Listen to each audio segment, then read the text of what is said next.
Dimp Digital presents Idle Game Chat. Cool.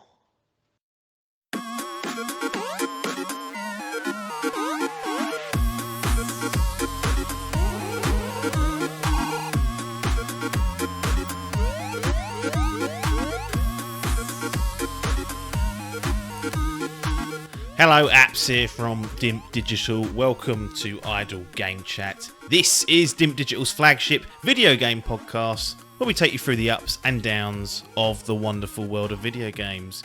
We're here on your favourite podcast app and YouTube, absolutely free.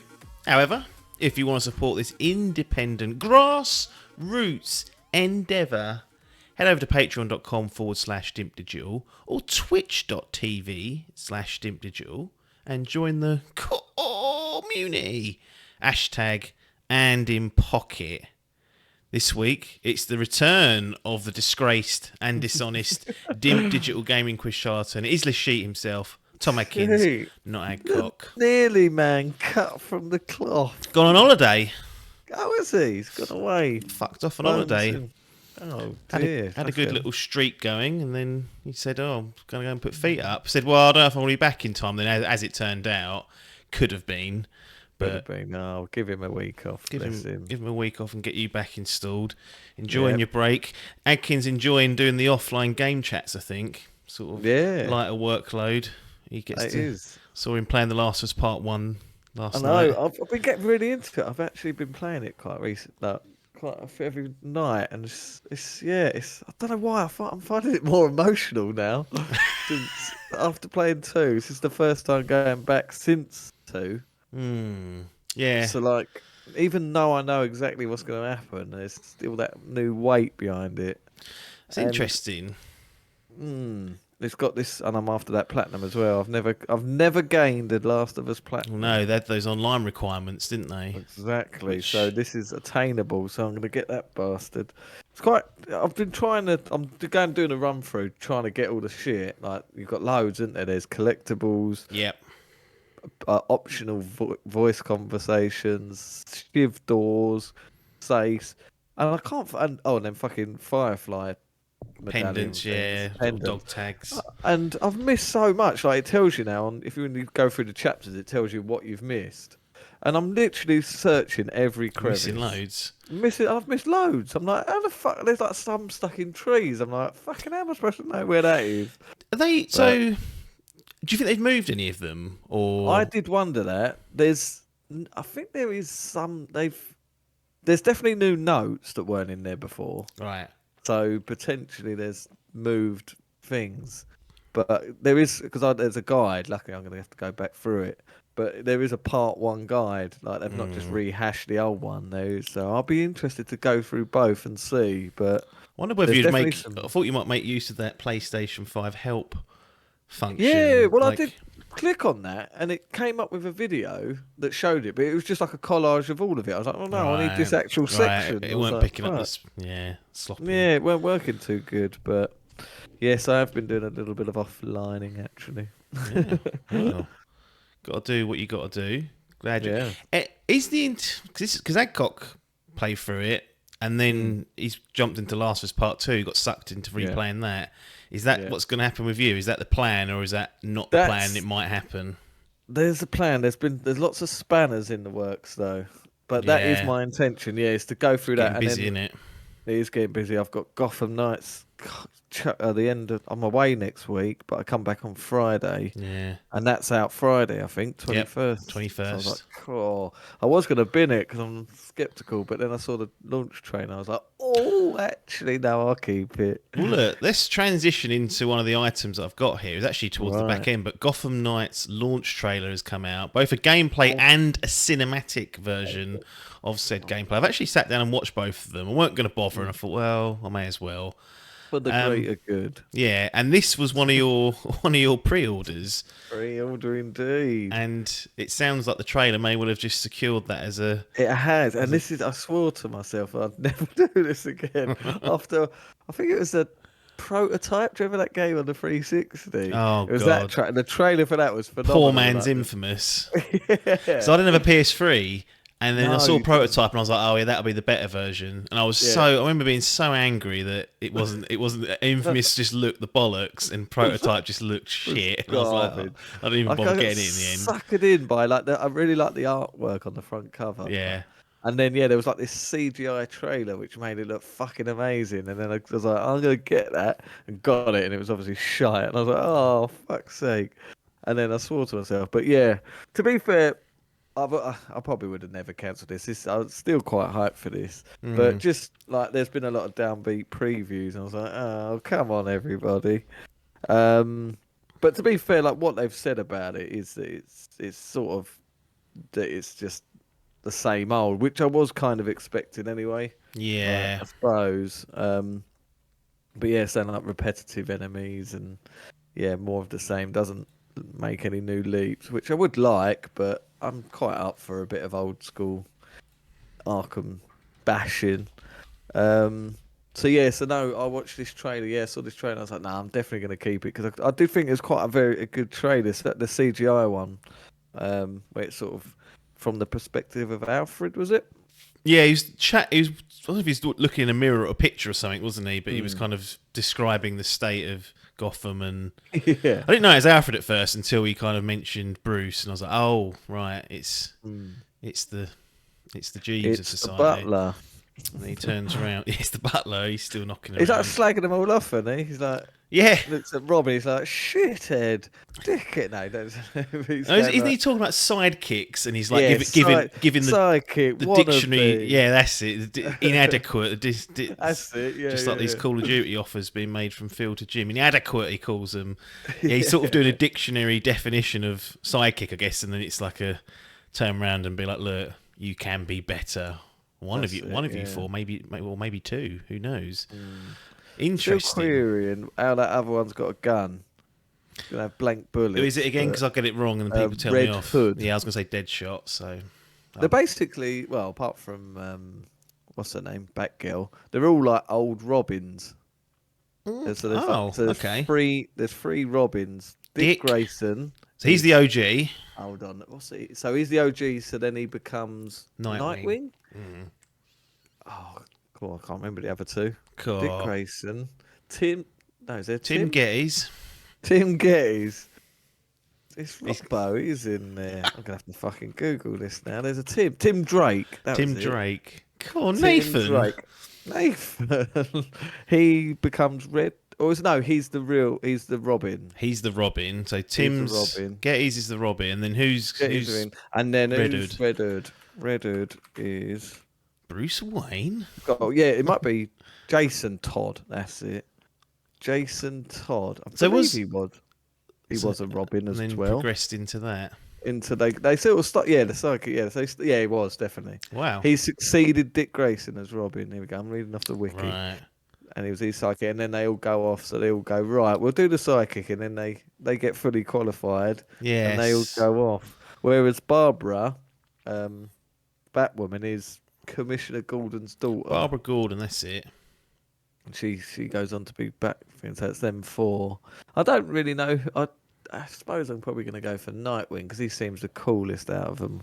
Yeah, hasn't Robin or Tim got a big scar down his face, or is that Nightwing? Yes, yeah. So when I saw that, I was like, I quite like the look of that now because initially I was like Red Hood, sort of range scum, like stay away from you like people. that, didn't you? Yeah. But seeing that scar, I was like, cool. I don't know why I'm talking. I'm going to get it. Almost certainly not at this rate. But it's just too close to God of War. Yeah, that is the trust. I'm feeling like it's going to be short.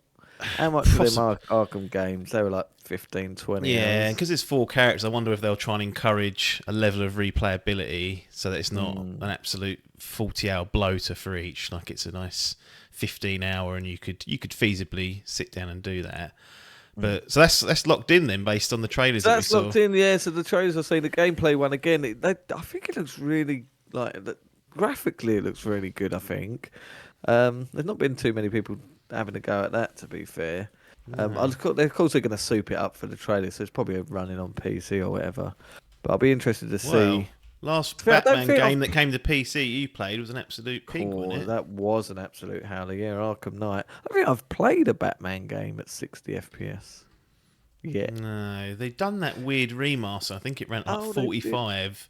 Yeah, they did. Was that Return to Arkham? I think Biff bought Yeah, that, he didn't he? did. They messed around with all the lighting and stuff, and it's just not as bad as the GTA trilogy, but still an absolute No. howler. Yeah, this is on current gen only and PC, obviously. Oh. So no PS4, Xbox Cool. One slop needing That's to be quite tested and run handy. through the resource that they've got. And this here. is Montreal, isn't it? The Yeah, ones that's it. Yeah. So the ones that did Arkham Origins. Origins. I did like that, but I do accept it was a lesser game. Well, to be honest, one of the concerns I had with Gotham Knights was that it seemed like it was going to be too close to Suicide Squad. And we didn't know. They were both being shown. We was like, right, are they going to come out like 3 months apart? But that's not happening because Suicide Squad's been binned into 2023. So it feels like at least this is going to get its own chance at it, rather than being trodden on by Suicide Squad, because that's the Rocksteady one. That's the one that probably people may be looking forward to more because of that pedigree. But who knows? They might shock us here. Hopefully, they turn into something good or something decent at least. Where are you heart or head? Because obviously you're looking at playing this. So I'm assuming you want it to do well in the reviews. Yeah, but I'd like to do. That would give Logan, your arch rival in the Fantasy Gaming League, some much needed points. Yeah, I mean, I'd be happy. I mean, I'd be happy if it gets over 80. Yeah. I don't. Yeah, I'd accept it. It'll get I think that'd be 82, very 83. good for this. I'll be like, that's what I'm okay. thinking, Yeah. The sort of the reviews I've seen, or the previews, sorry, there's people are saying they're enjoying it. I think they're just saying that it's just more of the same and very bland. So it's I said this last week that people just don't. They've already made their minds up. It felt like. Yeah, they have. Yeah. And I was like, I'd be quite interested to see if they shot. But it's a bit like I'm a huge Batman fan, and I really like the story. Like the story that it's based on, this Court of Owls. That's something I want to dig into. And I just love that sort. I do miss that sort of combat. Like it is slightly different to the old Arkhams. You had that fucking, what was it like? Fucking, we made them. It's like the old Assassin's Creed thing, wasn't it? Yeah. But no, I'm down for it, and it's annoying that I've sort of left Last of Us late. That fucking Biff and Logan and Adcock, have all done and dusted with it. On to the next game. Yes. So I've left it late, and I'm just clearing up. I'm almost finished with Last of Us Part 1, and I did intend to go to Part 2. I don't think my emotions can take it. If I'm struggling now with the Part 1, I've got to get to Part 2 again. Yeah.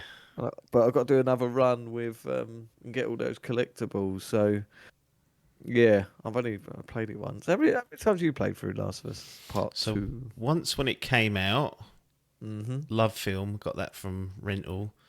The OG Game Pass for me, that was. $8.99 a month, 4 discs. Thank you. Day ones were a bit of a risk though, but that one came, as soon as. Then the remaster, I replayed it, so that was number 2, and then I did a stream of it. Probably, I don't know. I'm losing track of time now. Probably in 2018 or something. So only 3 times from start to finish. I've never started it and not finished it. So 3 times through.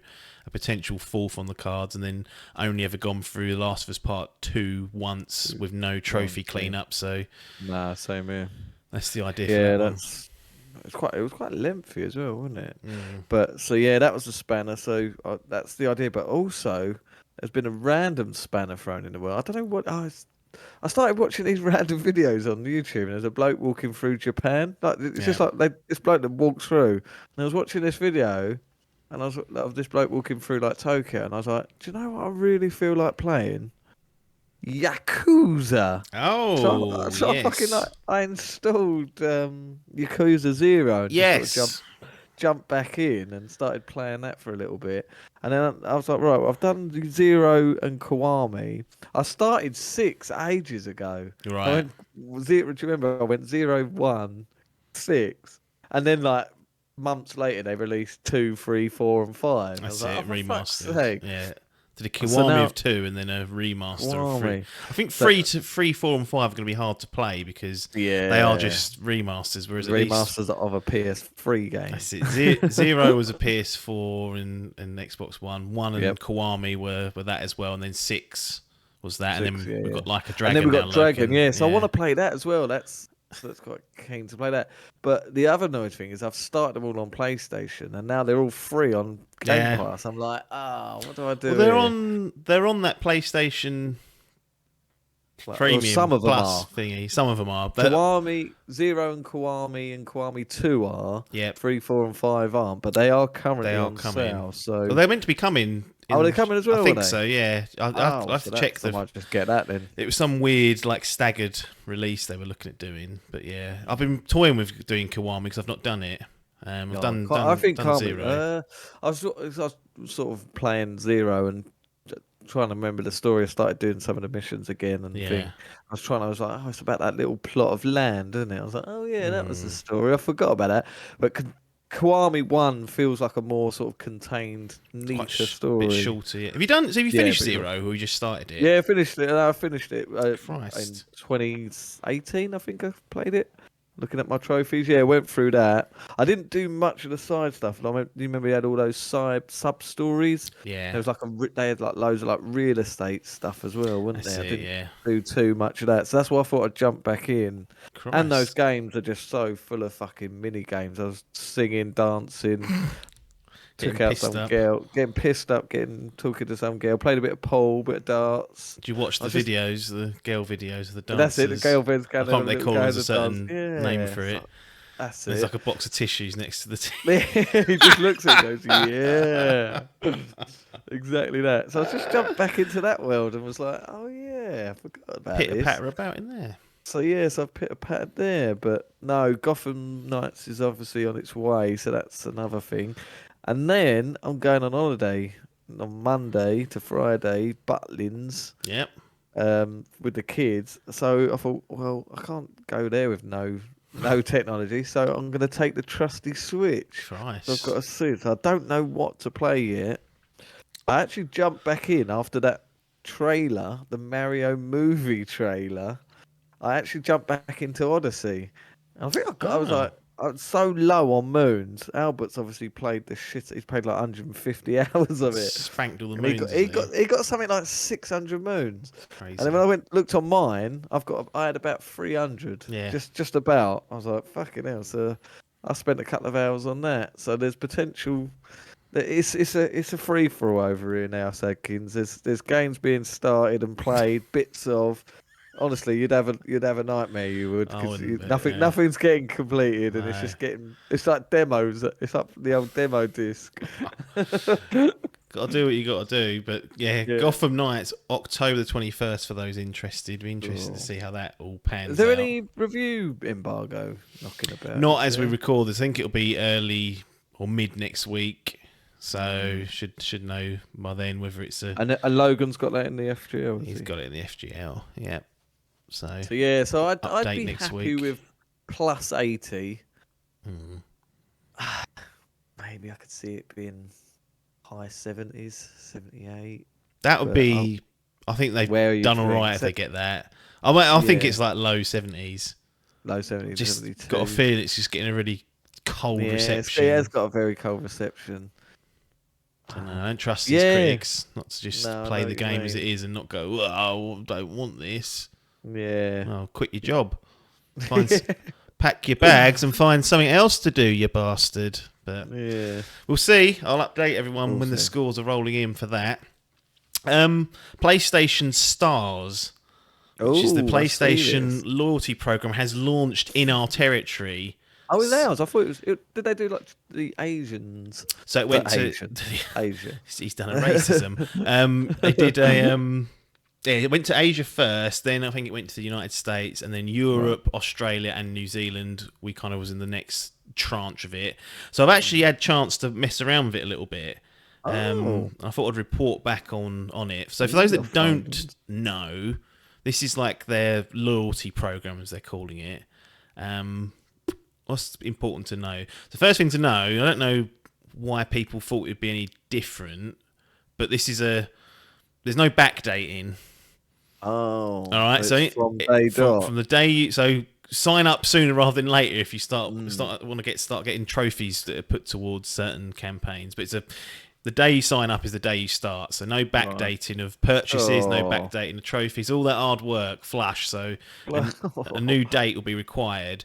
It's for PS Plus members only, but you can be on Essential, Extra, or Premium. You don't have to be on the higher ones for that.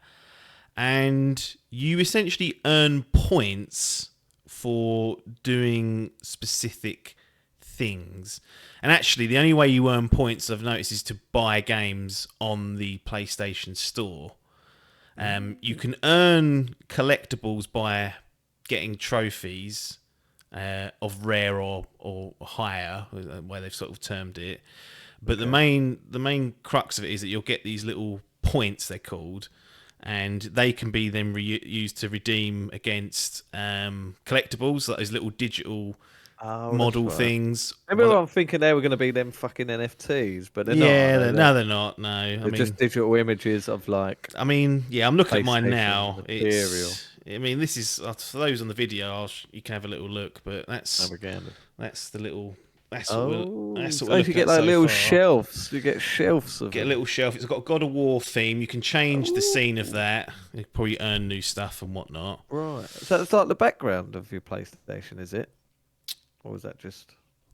That's just the app. Yeah, that's a good point. Actually, it's only viewable at the moment in the app, and I think the website. So it's not on your console, so that's probably why you haven't seen it. It's free to enroll. As I said, you just tap to do it, and then your membership will start from them. And so you can't earn points if you top up your wallet. So you can't get them prepaid cards. Then. No. Well, here's the thing. So I had £7 left in my wallet. And for the experiment, I thought, well, I'm going to get God of War Ragnarok. So I was going to get it digitally. So I'll pre-order that. So I paid whatever the balance was left after the £7 was taken out, or £7.60 or something silly, of God of War. And I was still given the full amount of points. Ooh. So when you add funds or a gift card to your account, there's no points handed out then. But when you transact to buy a game, it ticks a little box. Right. So it seems to work in that way. So what I need to do really is the next time I'm going to buy a game is use the wallet and the top ups, and then only use that and no credit card or anything, and see whether I still get the same amount of points. Or the points at all. So not sure on that just yet, but I've got 700 points for God of War, because it was £70, so it's 100 points, for your £10 worth. And then if I look at what you can redeem it against, just quickly, so not really a lot. You can get those you can pay 200 points for some weird diorama things. One looks like Donkey Kong. I don't know how they got away with that. His name's Rummy. Do you know who that is? No idea. It looks like a little Donkey Kong Jr. I don't know. Nintendo on the blower from them. What's that fucking? Is that a PlayStation game? That Ape Escape? Oh, you know what? You may be right. I know. I was just thinking. What's it it called? Rummy. Yeah, and there's a Punto. And Pink. It's not coming up with anything. No, wow. I've made that up. He's made it up potentially. They're 200. They're 200 points. There's only 3 of them available at the moment. Just weird monkeys. And I was like, well, not interested in those. You can then also redeem the points against specific games, but again, these are specific games. There's not a whole library here. You've got The Quarry. You've got It Takes Two, Cult of the Lamb, Hades, and Sekiro. Some strange choices on there. So for Sekiro, it's 15,000 points. For that. Hades, 6,250 points. It Takes Two, 10k. The Quarry, 17,500. Or, and this is where I'll be doing it, you can use your points for the wallet or the top up in your credit. For 1,250 points, you can get a fiver, and for 5,000 points, you can get £20. And the kicker is those points will stay in your account for 2 years, and then they will go. So at some point, you'll want to redeem them, otherwise they will go. I wonder. I do my PS Plus by direct debit monthly, but every month it gives me an email as if it's like a purchase. Yeah. I wonder if it would class that as a purchase. It might therefore do. I giving me think there points. may well be stuff like that that's lurking. So it's worth just ticking the box Definitely. and So, signing yeah, up just for tick it. it. Yeah, I think exactly. it's Yeah, going. yeah. And then also I pre-ordered The Devil Inside Me or The Devil in Me, which is Supermassive's last of the Dark Pictures anthology for season 1. That was 35 quid, and I was thinking because it says on the site, it says for full games, it says. So yeah, full game purchase, and I thought, oh, it's only going to be the big ones. But no, I got a few hundred points for that as well. So it does seem to be anything you purchase on the store itself. And I think if you do the maths, it works out about 4% back. So that's kind of what you're looking at, which isn't terrible. I think on Nintendo it's about 5%. The only real blower for me, or the way I see it, is that you can't use the points just willy-nilly. As in, on Nintendo, you earn gold coins, I think they're called. That's it. Yeah, platinum ones, was that for like the cosmetics? That's it. You earn two types, and the gold ones you can use in the store for actual That's it. Actual real things. money. That's it. And then the platinum ones, like you can get wallpapers and shit. That's it. Yep. Now on Nintendo's one, you can use the points at any stage. So say I bought Breath of the Wild, I would get a number of coins, and then immediately I could trade that in for the next game. Like I could use £1, whatever it was. Say it was £1.60, I could immediately take that off my next bill if I wanted to. Whereas with this one, you have to earn enough to get the credit or the game itself. So that's worth keeping that in mind. That it's not you could be sitting on 100 points away from earning a £5 or 20 quid, and if you don't use them in time, they will go. So, but 24 months feels pretty generous. I think on Nintendo they are a year. I'm sure I've been I think they're a year. emailed several times, and they've gone quick. You're not going to use them. And I'll just end up buying some absolute shithouse to do it. And then it's different to Microsoft because it's kind of like their reward program's a little bit different. You don't really get anything for buying stuff, but you get points for playing games on Game Pass, and there's all that synergy with Bing and Edge, and you can that's you right. can kind of game the system on that and not a few points on it. That's actually. it. Not put. You get like 5. You get you get points for just logging on to the website, onto the app, I think. Yeah. And then you can buy here it goes, just come up straight away. There it goes. Streak bonus. Streak bonus. 50 points. Yeah, exactly. Yeah. And it's up to now. And it's like I think it's like 12k to get a Game Pass, which is what I'm working towards on that. Oh, nice. But back to PlayStation Stars, they've got something now. It's okay. Like it's not mind blowing. You know, if you do the maths, you're gonna have to spend a fair amount. But it wasn't there last week. And it's now there this week, and it will just passively, for me, I will slowly build up those points, and eventually I'll cash them in for 20 quid wallet, and I'll be like, oh, that's a nice little surprise, a nice little bonus. So I'm pleased with it. I know some people have got problems with it 'cause it's a bit confusing, etc., etc. But you know, just it's 4% back. You know, don't worry, don't look into it too much. Don't worry about these stupid collectibles; they're not worth it. And look, I'm on level 2 already, mate. So I'm 2 levels away from getting the A-grade customer service in the chat that they're going to offer out. So, wow. But I'd encourage people just to subscribe to Enroll. No harm, no foul. They announced that last State of Play, wasn't it? Yeah, it's not been. Yeah, it's been too long. maybe like 2-3 months. I know it's finally here in this region, and yeah, I'll if I've noticed anything in the next few weeks, I'll report back. Give an update. My next experiment is to make a purchase with wallet only, right? And then see if I get the points for that. I think I will because I got the God of War one. And that was sort of like 10% of it was used with wallet credit because then I can still do the thing where I buy the cheaper top ups, put them on the wallet, and then do it. When the game goes through, I've got a feeling though you won't get anything for things that are on sale because it does say full game purchases. Now they should pro-rata it in my view. Hopefully they do, but. You know, we'll see. Get Kiwami 2. It's about 4 quid at the minute. Mate, got it on PlayStation Plus Extra. Yeah, it's for you, haven't you? Cool shit. So I was going to get that actually. Wow. Because they do it like I'm on the standard one, which is pointless.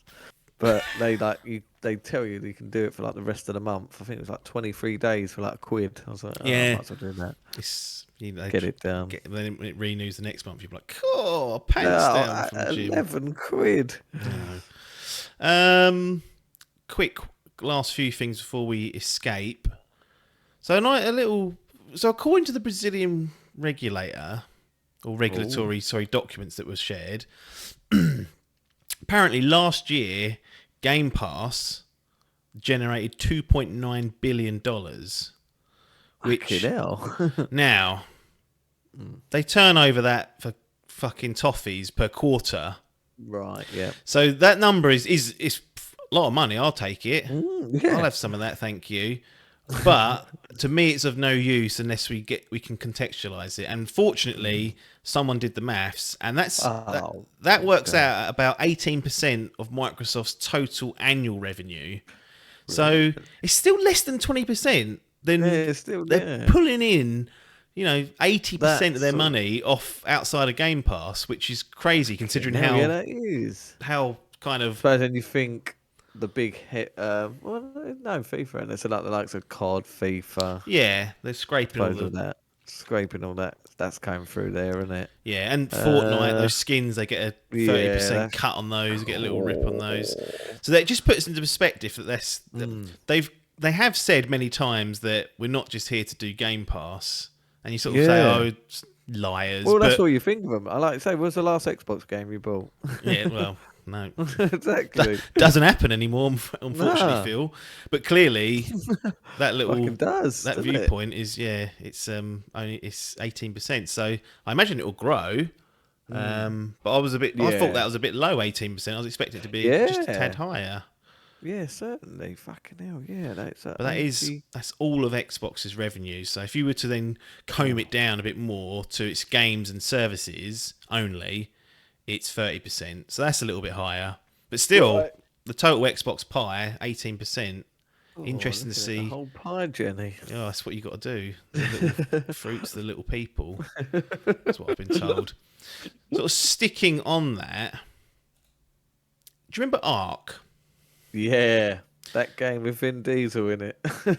That's it. There's an Ark. In the second one, wasn't there? There's an Ark 2 coming. Now, we got some. I saw that ages ago. Yeah, it feels like didn't Paper buy the original? Yeah, he did. I remember him. He did like a little stream or a little review of it or something. Yes. But no, what's happened to Ark? Well, nothing major. Again, it's kind of related into this subscription model. It's just more. It's just some more interesting data. So it was revealed through from different filings by Snail Games, who's the owner of Ark, and they're they kind of publish. I think Studio Wildcard are involved as well. But anyway, this filing was done by Snail Games, and it revealed that Sony paid $3.5 million to have Ark as part of its March 2022 PlayStation Plus games catalogue. $3.5 million for that. Because it's got, say, Ark 2 or Ark 1? That was the original Ark. Yeah, Ark 2. The original. Oh, so it's not even. I thought that sort of money be paying for fucking Vinny. No. Exactly. Vinny's gone, look, if you want to put me, you've got my face. No, that's not even. There was nothing. Jesus. So that's the sort of money being spent for 1 month's game. Xbox also getting involved. The company had a 3-year license agreement with Microsoft for it to be on Game Pass, which has been scheduled to end in 2021 before being extended. They also confirmed that Ark 2 is an Xbox exclusive. So here's the quote. The agreement was subsequently amended in June 2020 to extend Ark 1's Game Pass in perpetuity effective of January the 1st, 2022, and put Ark 2 on Game Pass for 3 years. The company recognised $2.5 million in revenue related to Ark 1 for 6 months, and then a deferred $2.3 million related to Ark 2. And that's also deferred. So there's big money being floated around for things like Ark. And I found, I remember we didn't talk about it because it was just sort of a random story, but there was another one floating around that Microsoft paid $600K to put Cooking Simulator on Game Pass. Fucking. It's a mobile game, isn't it? Well, it's been out on PC for about 2 years before it arrived on there. Now. So there is money to be. If you're a developer, you want to get the eye on one of these subscription services and take the likes of what's that old Biffle? Mark Biffle, he's got his independent games, isn't he? Mm. They like something like that. Obviously, I think that he does quite well, to be fair. But Yeah. yeah, get them on there, mate. That sounds like an absolute fucking It's a gold mine beautiful. because it's a race of content, isn't it? They both Right, cool. Yeah, they're both trying. they're both at it. I'm So- noticing they're starting to both get similar games as well. Like, I think both of them have now got Deathloop on there. yeah, the Deathloop was a strange one because obviously Microsoft own Bethesda now, so this all must have been sorted out before that went through. Right, but, yeah, But cool. I think I've heard rumblings that either side, more so on the Sony side, that they sometimes pay for like blocking rights. They say, right, we put it. Right.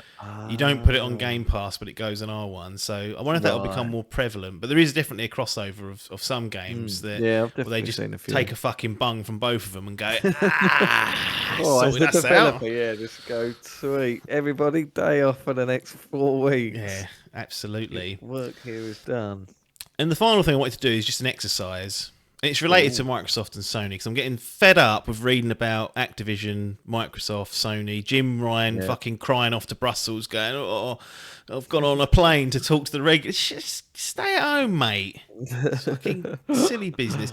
I'm getting so tired. This week we had the CMA and Microsoft. I'm really bored of it, is the long and short of it. So I just want to try and exercise with people. Yep. After this, we won't talk about it until something material happens. Yeah. Until next week, can we see another quote and go, oh, Fucking hell. Jim's called him a cat. No. So people are getting the right ump with all this on either side. Blue Bloods and Green Bloods, the console wars are here, and it's actually playing out in front of us because Jim and Phil are fucking going at it in the public with silly comments. So here's the exercise. This is for people to play along at home as well. So Yeah. I want you to all close your eyes. You can do it if you want, Adkins. This won't affect you because you don't give a shit, but close your eyes and then just listen to what I say and just think about what feelings are bubbling up when I say these statements. Okay? Microsoft are going to... You don't open your eyes. Microsoft are going to buy Activision and have full control over Call of Duty. This might mean that Call of Duty one day doesn't come to PlayStation. It will be an Xbox exclusive. Now, for those at home, just monitor and gauge what reaction that had in turn. Just think about it. Think, what was I feeling? Was it joy? You know, was I happy? Am I happy that PlayStation are getting a kick up the arse? Was it sadness? Oh, I can't play me Call of Duty on my PlayStation. Or was it, shut up, you're wasting time on this podcast, which is a fine one. So remember those thoughts, internalise it, put it to one side. Now I'm going to say another statement. I want you to gauge your reaction here.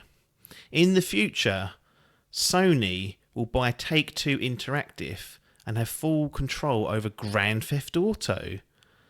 That means one day it may well be a PlayStation exclusive and not arrive on Xbox. Oh. Now, the exercise is, if you were happy and then are now sad, you're a cunt. If you were sad and now you're happy, you're a cunt. I'm sick to death of this, Adkins. I know exactly what you mean. What's Hey, going 100%. on? Yeah. Grown men. Grown men bickering at this sort of debacle. That is outrageous, isn't it? Mm. But it is. People will. I don't know. Oh, that's just gaming fans. I know. The general public. Because it was a bit of a whitewash last gen. I suppose I never really noticed it. It felt like quite subdued, but where there's actually there's actually a reason to have both of them. Well, coming up, I think. Then it's all getting a bit bitey, but I can't deal with it anymore. I can't deal. If I have to listen, if I have to see another headline saying Sony, Activision, Microsoft, I'm gonna get a gun and do something. And I don't know if it'll be myself or go on a rampage for others. I might just do a round moat. Yeah. Go full to the offices. of Where's said Gazza? companies. Yeah, it's Gazza with KFC. Well, speaking of, Those offices. speaking of KFC, I know you're off to go and get some din-dins. I don't know if it'll be KFC or a Donald, but we're gonna But I think I'll have it not live. Oh, we could have put a little poll up. put a little straw What poll up did for him. do? Yeah, I would always go KFC, but Yeah. people need to know it's a longer drive for him. It is a longer drive. Yeah, there is a cut road. No, it Yeah, is a longer road, but yeah, it was a fucking great queue as well. that's true. But they're always queuing. There's always people looking Yeah, for that's these very Keffers or true. Donalds. So that's it. We're going to draw the opening part of this podcast to a close, and you're going to hear my impressions to close out Idle Game Chat for this week on F1 Manager 2022. Been smashing quite the hours into relevant. that over the last month or so. And Logan took the time out to ask me the questions. The football manager stud himself. Oh yeah, that's going to be quite an interesting chat, to be honest, because Well, he's don't- got his insight. Don't Oh, he's oversell it something. because might be really might be really boring for the people at home. But no, How long is it? 30 minutes. Oh, there you go. That's the You aim now, to deserve get things in a 30-minute Yeah. slot. Block. 45 tops if it's like a big release or waffles going on. But yeah, it's that'll be closing out the episode, and that's it then. We will see it. you on the other side.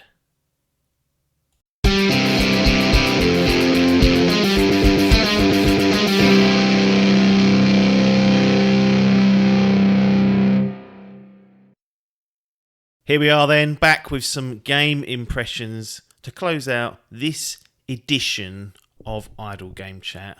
I'm joined by the resident referee, Logan, and he's actually going to be asking the questions today because I'm here to talk about F1 Manager 2022. Now, we're going to expose the business a little bit here. We've actually had a go at recording this particular impression session already, and it ran for 58 minutes.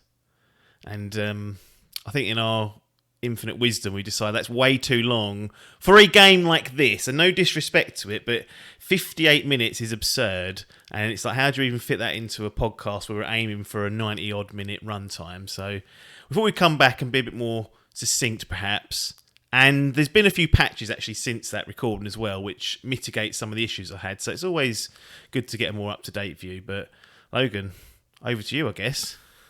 Yeah, I think it's fair to accept that 50. No one wants to listen to that. Like, the fact that we've rambled for that long is unacceptable, and both of us, I don't think you were going to instigate it, but I was like, really, we should be setting. If it's a little bit either way, a half hour, I think you can sort of go, that's fine. But realistically, it should be podcast an hour, and then this half hour. But yeah, we let it.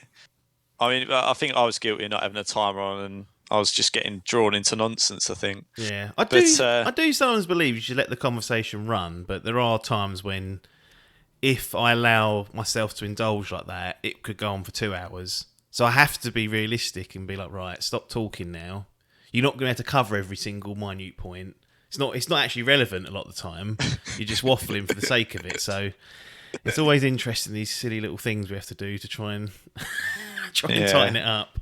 In all honesty, though, and I'm obviously wary of us just waffling on again in this one, but I think it is a tricky thing to do. And most of the time, like 99% of the time, we don't re-record these. Oh, like, no. They're literally like one and dones. But there have been a couple of occasions over the years where we've gone, that didn't really go as we wanted to, and then we find ourselves back here. But I think we're pretty good at, when that does happen, fessing up. I think we've done that before. Yeah. So here we are again then. To be fair, actually, we did this a couple of weeks back. So it's not like we've literally just pressed it and gone, fuck that, and redone it. No, this is semi-fresh again to both of us because it's not something that we've literally just talked about. Yeah. So, F1 Manager, I know that you're a huge, I think it's fair to say, F1 fan, considering you've been up. If we want to date this, we can. Yeah. For been that up early today. Japan Grand Prix that's not gone as you'd expected. So you're a big F1 fan in the same way, draw parallels with me with football. I'm a big football fan, and Football Manager was a bit of a no-brainer for me. Yeah. So I guess what we're here to find out is, are you putting in, or would you be able to put in the thousands of hours that I generally do every year into Football Manager, into F1 Manager? Well, I don't know if I can put 1,000 hours in, because that really is on the absurd side. At the moment, I'm on 59.8 hours. So that's a fair amount of time. And that's one full season back to back. And either side of that, I've been jumping in, pissing around, testing things, trying things, tweaking things, starting with different teams just to see how it kind of goes with a top team and a midfield team. Not necessarily committing to a career of sorts, other than outside that one season I kind of did with Alpine. So there's quite a lot of hours still. I mean, 60 hours is a lot for me to play one game on, and it's just a nice game to sort of come back to of a weekend. If I've been playing, I don't know, let's just say I've been playing Zelda or like a big AAA title in the week, in the evenings, this is like a nice break up of that because I can just jump in, do a few race weekends and then hop off. Yeah, something that I've always liked about Football Manager is it's pretty easy to kind of pick up and put down. Like you don't have to wait really for certain key events or for things to happen before you can sort of happily sort of move on to the next bit. So they are good for that.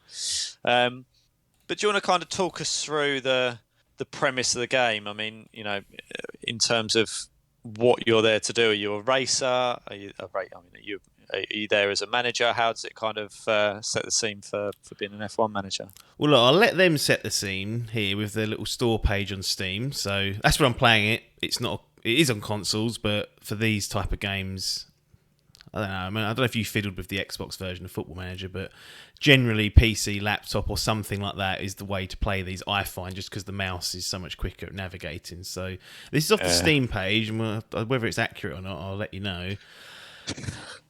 Make your mark on Formula One in the officially licensed F1 Manager 2022. Be the boss of your chosen constructor and pick from a roster of 2022 drivers and staff. Featuring full F1 licensing and true-to-life presentation, you won't just play F1 Manager 2022, you'll live it.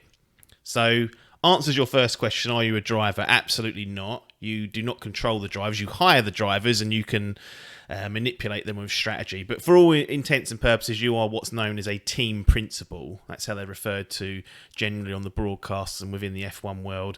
And they are essentially the manager of the team in terms of strategy, hirings and firings. There's always a bit of... I'm not quite sure the team principal's doing as much as what I'm doing here, because they... I guess outside of a race weekend, they want you to do things, controlling things like, I don't know, facilities back at the base, improving those. There's probably a decision made jointly somewhere. But for the sake of the game, they've given you that power to control strategy inside the race weekends and have quite a lot of granular control over that. And then between races, deal with things like car development, facilities management, upgrading, your warehousing, upgrading your research centres, etc., etc. So you've got things to do between the weekends. It feels like you're moving your team, hopefully, in the right direction. So what do you think the game has done well then, in terms of bringing that F1 kind of team principle simulation piece to life? Well, I think that they really have captured F1. It's kind of a brand at this point.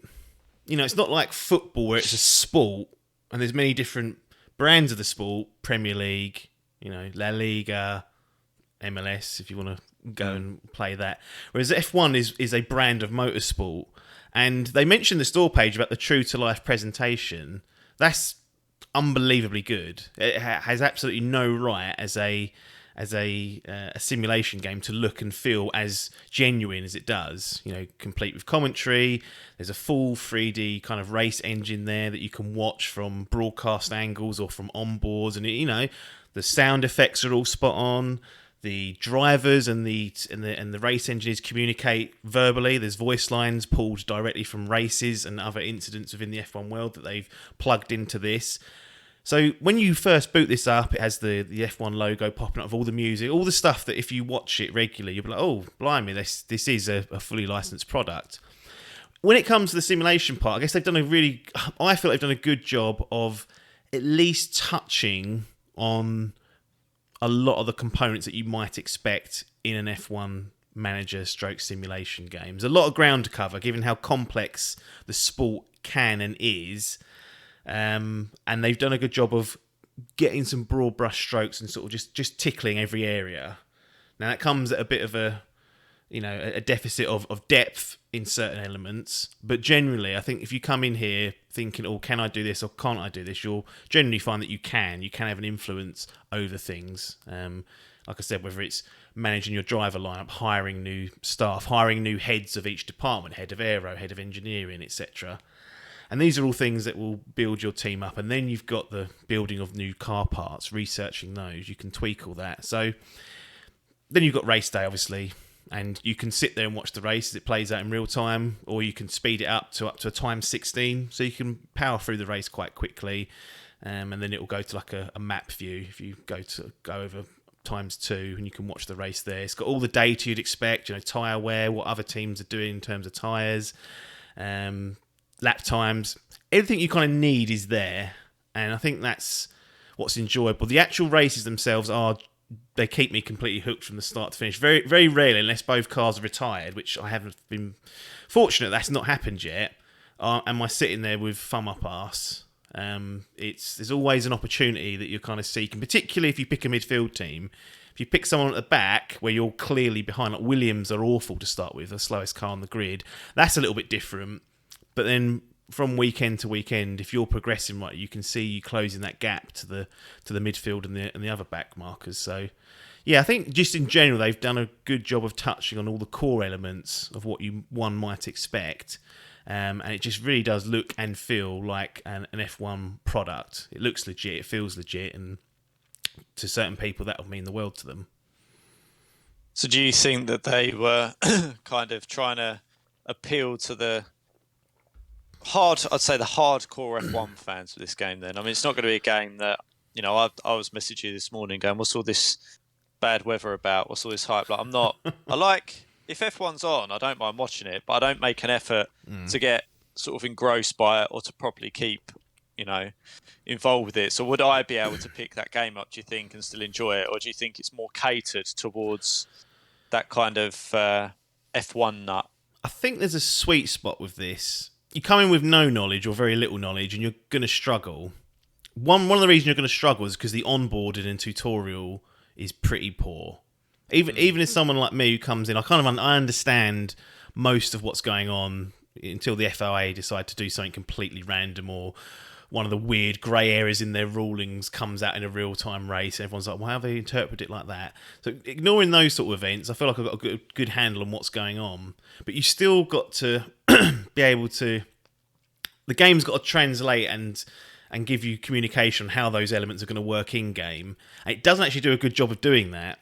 So if you would already be snookered behind the 8 ball, because you'd come in with not that kind of background knowledge, and then the game itself won't communicate in a clear and concise manner, in a structured way, how the game mechanics themselves work.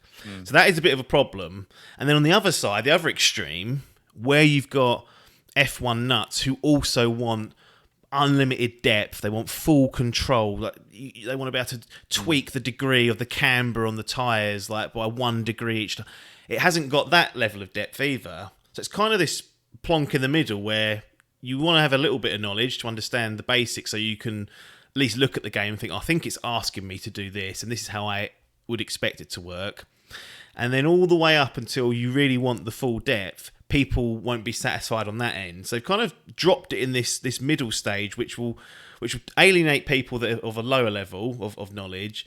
And then at the very extreme on the higher end, people who demand more, either from a simulation purposes, maybe they just love simulation games and management games. This won't have that level of depth. But for those that are looking for an experience they feel like they can just jump into and enjoy, it kind of is aimed at that audience, I'd say. Because a lot of the complaints are that it's not deep enough, and there's certain really granular things that people are missing, and that's a botherance. But that is people that are in the Discord communities, in the Reddit communities, who are into wanting to do every last detail. Whereas I don't know, I always get the impression that ideally you have that, but you need to have the options where someone where my intention's not to go that deep. You need to have that level playing field where I can still go in there and have fun. They've got that part, but they're kind of missing the very start and the very, very end of it. Yeah, I think and this is something that the Football Manager's done well, is it's chucked all that stuff in for all the people that want to do it, but it then lets you delegate to assistant. So basically, you can do it if you want, but if you just want to basically have it set by let the computer do it, then you can. And I think that's the sweet spot for it to, you can kind of develop your game players to the things that you do want to get involved in and what you don't. But appreciate this is its first instalment, I believe. Yeah, first they're just trying to get the groundwork down. Yeah, it's very much a foundational release in my view. They've kind of, as I said, got the broad strokes there, but there are a lot of things missing. There's things like there's no sprint races in this game.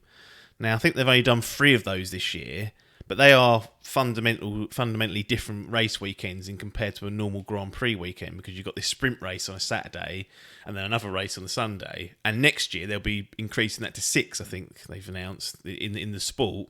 So this game is absent of that. Some people were happy because they hate sprint racing. So they're like, I don't care if it's realistic to have it. I don't want that in there. But for those that want the genuine article, that's a glaring kind of missing part. And clearly at some point they've got down to brass tacks and thought, that's going to be a pain to implement balance and work around. So again, hoping that they can get stuff like that in next year. But you'll notice little things like that you'd kind of think, oh, they have kind of missed that little part. There's like, you can't really. This is a granular thing, but when the safety car comes out, often by the time it comes out, there are cars at the back who have been lapped by the leaders. So on the track they might be between 5th and 6th place, but they're a lap down. Now, in real life, what they'll do is once the safety car's coming in, the back markers that are lapped will go to the front and drive around and catch back up, so they're no longer a lap down. They don't do that in this game. They haven't got the option to do that. So the race just starts with you in between 5th and 6th, so the person behind you is getting fucked because you're running slow, and then you or your car as a driver has to drop back because there's blue flags. So you end up going to the very back of the grid, and then your race is completely spoiled.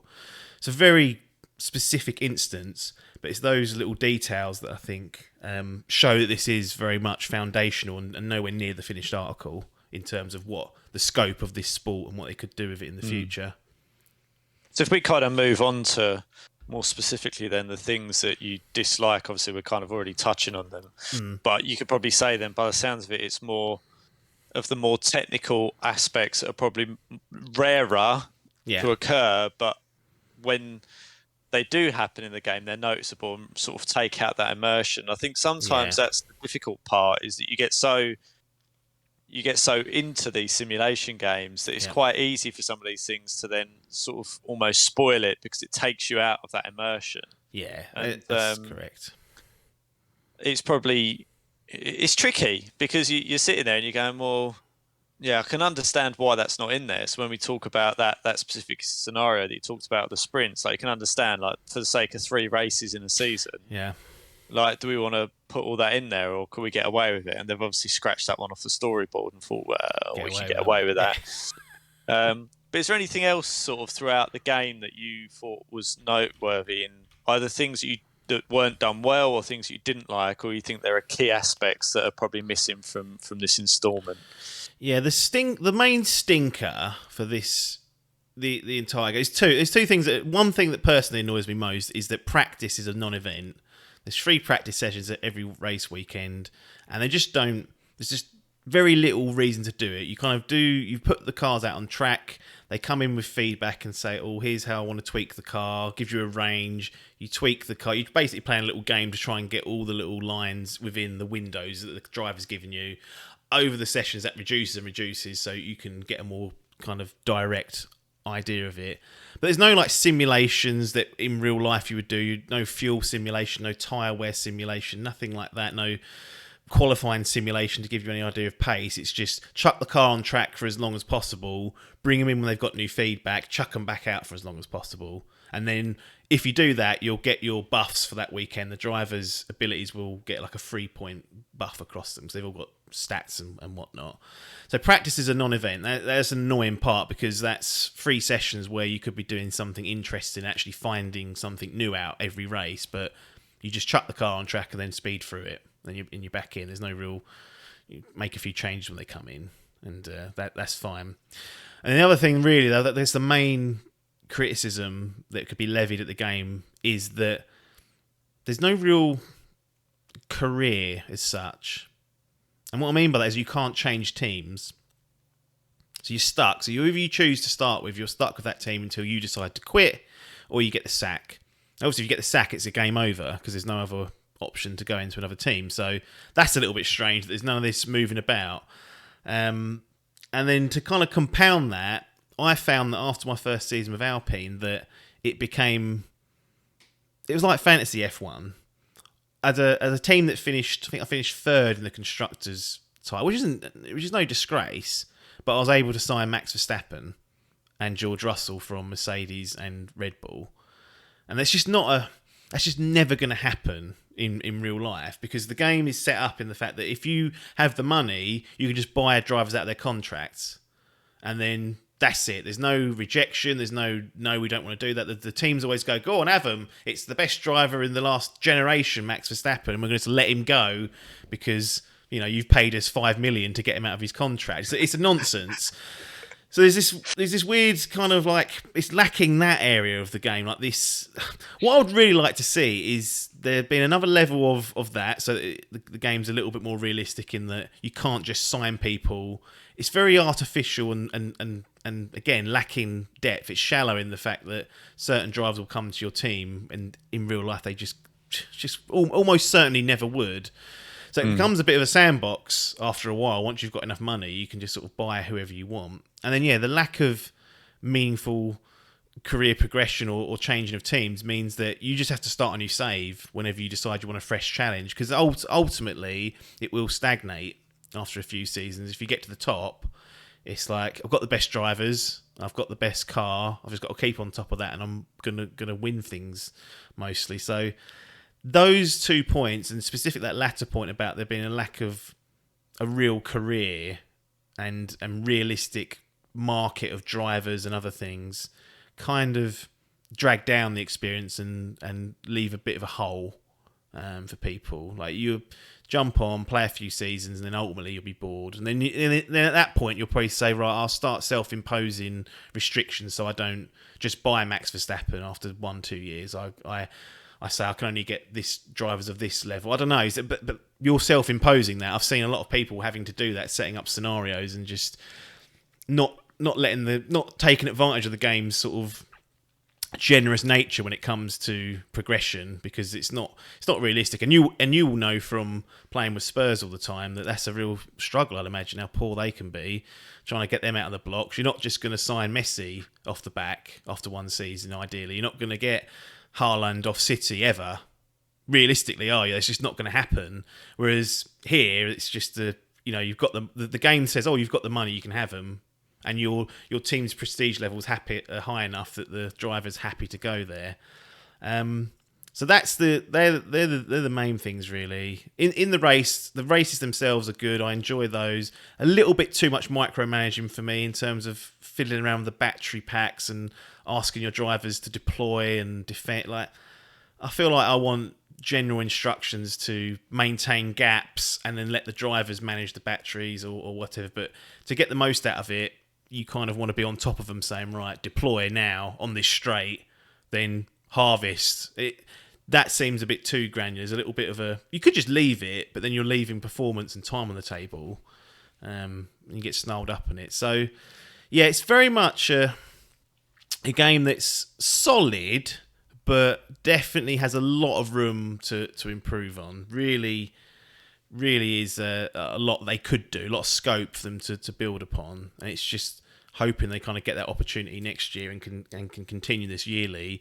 Because like I said, it is a first go. I do factor that into it. I think it's impossible to hit the ground running with these things. So especially for something like F1, where I've said some of the things I'm talking about, people are like, what is he even saying? Like, it's just there is a level of complexity that kind of needs to filter down into the game. And I don't. This feels like a really hard game to make and balance and tweak, giving all the different permutations that can happen. You think there's 10 different cars out there, 20 different drivers, 3 compounds of tyre. There's dry weather, there's wet weather, there's damp weather, there's different tracks, there's fuel. All this stuff has to be simulated, and it can't be easy. And But I appreciate them getting this close, really, on a first go. To be honest, they've done, I think, a good to decent job, but a long way to go if they want to, ever get it to a stage where it's going to be, a roundly looked at as one of the leaders in the management or simulation space. Yeah, I mean, the simple fact is, it's not really fair to compare it to Football Manager, but if we do briefly and say that's been doing it for 20 odd years, that's what they should be aiming for. Yeah. So that's the gold standard, or what's the platinum standard, as we would say here. That's like the best of the best of these games. Yeah. I think it's fair to mention them in the same breath and say, well, that's your target. Yeah. That's your target. So, okay, we're aware you're 2 decades behind. How long's Football Manager and that team been doing? They've done Champ Manager before that. It's literally been 25 years at this stage, probably longer. So I understand there's a gap there that will take time to fill, but that's what you should be targeting. As long as you're slowly working towards that, I'm fine with that personally. I think it's a bit unfair to expect out the gates that it's going to be all singing and all dancing, because how long has it taken Football Manager to get where it is now? Decades. And they've done such a good job of keeping it on top of the industry. But I think also by adding things on, it keeps things fresh for new players. I mean, clearly Football Manager have looked at what they've got now, and that would have been the aspirational goal. And there's probably still things they want to add, but you can't develop a game for 20 years. No. You have to release things incrementally at a point where you get feedback, community feedback, and go, right, okay, well, perhaps we won't focus on X, Y, and Z, but actually we'll do this, that, and the other this time round, because that's what people are missing or that we've got the most feedback on. So I think it is key to do things and get this solid base. You can then build all this sort of extra depth around. I think that's going to be the challenge for F1 Manager. What do you think? Let's say they do get another opportunity and this series continues. What do you think? Is there room to take an approach where, I don't know, next season it's just a roster update and team update, and then so maybe, I don't know, you charge a tenner or something? I mean, we've argued this about FIFA and other sports games. It's like, does it need a full release every year?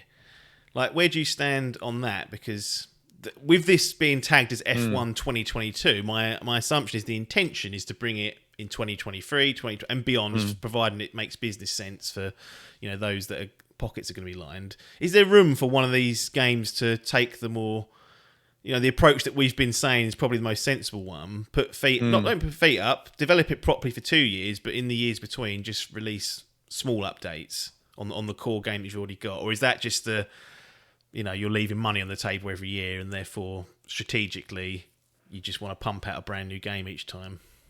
I mean, I think strategically they want to pump out a brand new game, but I guess it depends. I wouldn't be adverse to Football Manager just going, here's a squad update this year. We're working on some more features we want to chuck out in the following year. I'd be fine with it as long as they were transparent around that. But I guess it depends what they want to and what they can add and how long it's going to take them to do so. Yeah. But it seems unlikely that they'll just pass up the opportunity to rake in a load more cash, in my personal view. No. But, one thing that would help them out massively is if they had an in-game or an editor like Football Manager does, where people could go in and tweak things, set up new scenarios, etc. It doesn't have that. People can mod the game, but it's all modding files and whatnot, whereas Football Manager, at least when I used to play it, would have a dedicated editor that you could get into. I don't know if that still exists. Well, it does, but I believe that you have to pay extra for it. So, interesting. There you go. But that's a discussion for another time, I think. But yeah, in recent times, I've started charging extras for things like in-game editors and whatnot. But okay. So, I think this is a good point for us to drive up to the Dimp Digital Gaming Gallery and do our usual. Do we get the keys out? Or do we just drive or walk straight past it to the pub? Get the keys out. Get them out. Let's be.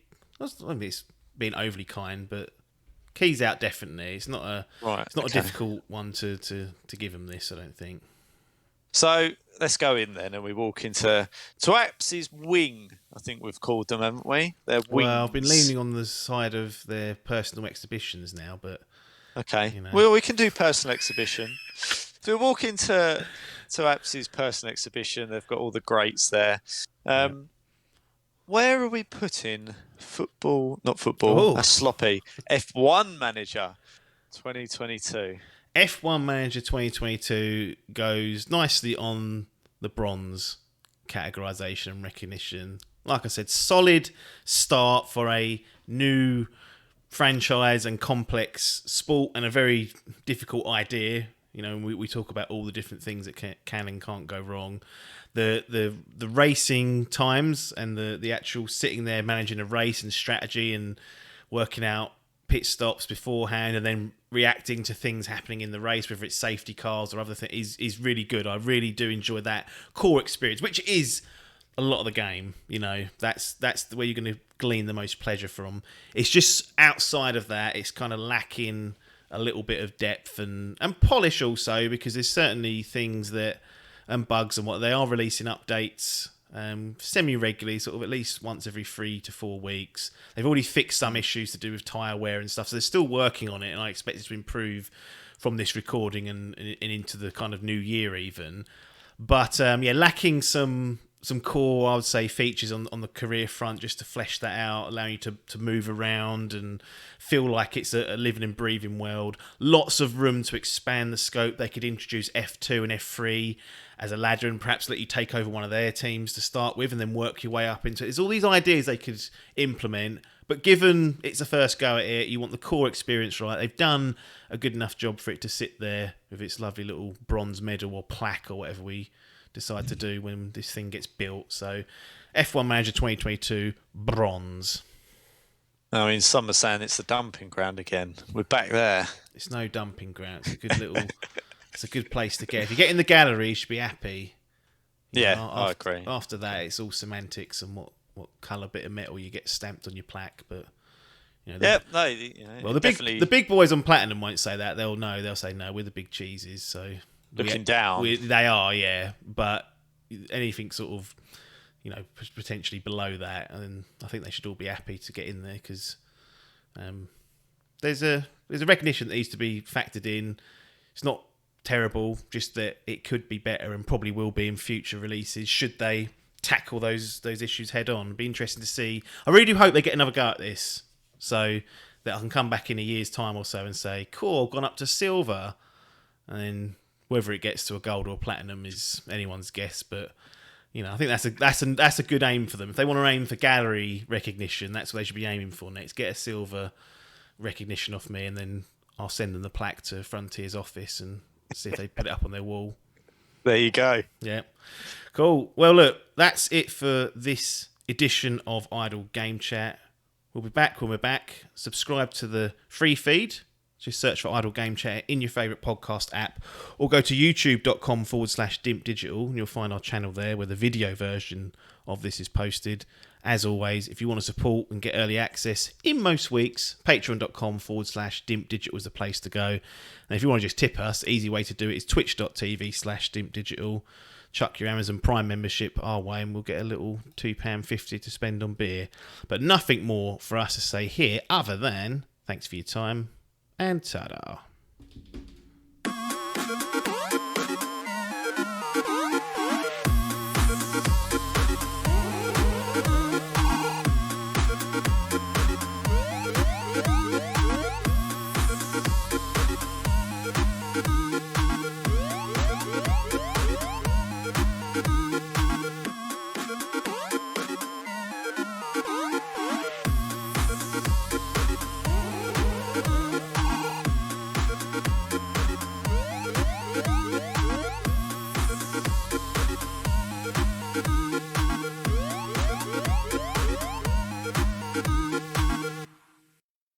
This was a Dimp Digital production.